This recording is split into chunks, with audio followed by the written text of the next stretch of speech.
During the 20th century, a new form of theater emerged as a response to social and political changes. Many playwrights, directors, performers, and artists came together to create something new and emotional outside of the world of realism. Something that was significant, over the top, and dramatic, but also strange and dark. Some may even say expressive. If you guessed this movement was called Expressionism, you're right. The Expressionist movement heavily focused on creating modern works of drama, eventually working their way into film. It's often considered as the precursor to larger movements like absurdism or symbolism. Performances conveyed deep psychological meanings and symbolism through dialogue, motion, and even design. But who out there was willing to start designing these very elaborate and new things?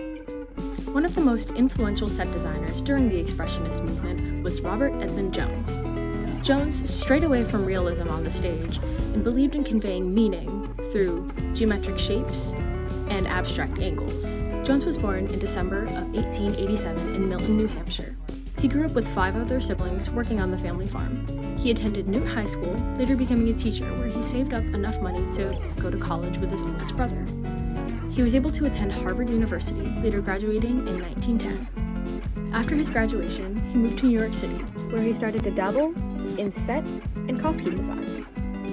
In 1915, Jones's career took off with his efforts in designing The Man Who Married a Dumb Wife. This set design is often considered the first instance of new stagecraft in the US. Jones's original set design sketches foster a new, minimal design not seen in sets beforehand. It's very geometric, yet symbolic to the story's central themes of gender roles and social struggle. Along with the set, he also proposed costume designs that reflected the same geometric style, but offered very unique silhouettes for each character. Jones later designed sets for big shows like Macbeth in 1921 and The Iceman Comet in 1946.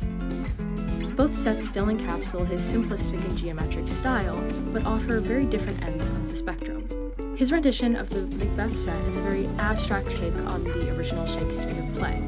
Jones's set is explicitly inspired by witchcraft, and he longed to represent that through its unique silhouette through simple forms. Meanwhile, the set for The Iceman Comet seemingly looks like a dark, plain, washed-out box set.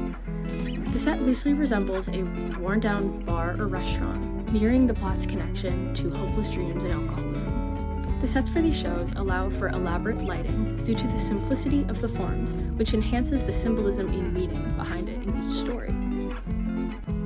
Later in Jones's career, he brought his designs onto the big screen, where more and more people got to see his unique works.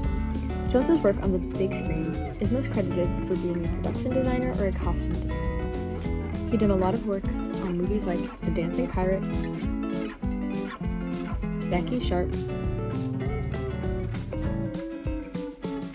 La Cucaracha,